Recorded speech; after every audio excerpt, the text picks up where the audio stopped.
नमस्कार मित्रांनो, मी तुमचा लाडका भूषण ब्लॉगर. आज आपल्याला एक नवीन साईटवरती जायचं होतं. तर त्या साईटवरती जाण्यासाठी मी खूप इंटरेस्टेड होतो, कारण तिकडे आपण जे पॉलीकार्बोनेट टाकणार आहे ते दिसायला खूप छान राहणार होतं.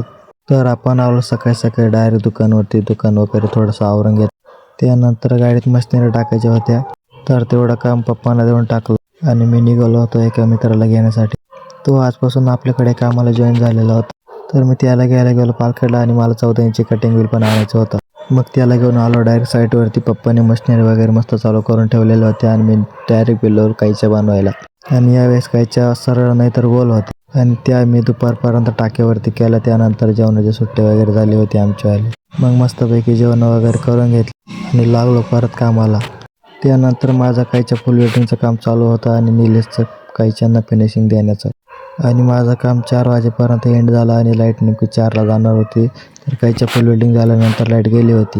मला तर वाटत होतं की लाईट येणार नाही, पण खरंच मित्रांनो लाईट नाही आली. मग तोपर्यंत आम्ही खड्ड्यांचे मार्किंग वगैरे करून घेतले.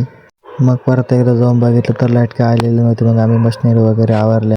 दिवस पण मावळला होता. मग आमची कामाची पण सुट्टी झाली होती. निलेशने हातपाय वगैरे धुवून घेतले होते, मशिनरी वगैरे आवरून घेतल्या होत्या. मग मी निघालो त्याला सोडायला स्टँडवरती. त्याला तिथून गाडीवरती बसून दिलं आणि मग मी पण निघालो घरी.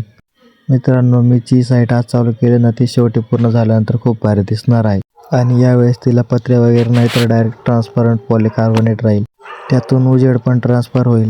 तर मित्रांनो, आजचा ब्लॉग इतकाच होता. आवडल्यास लाईक करा. भेटूया नेक्स्ट ब्लॉगमध्ये.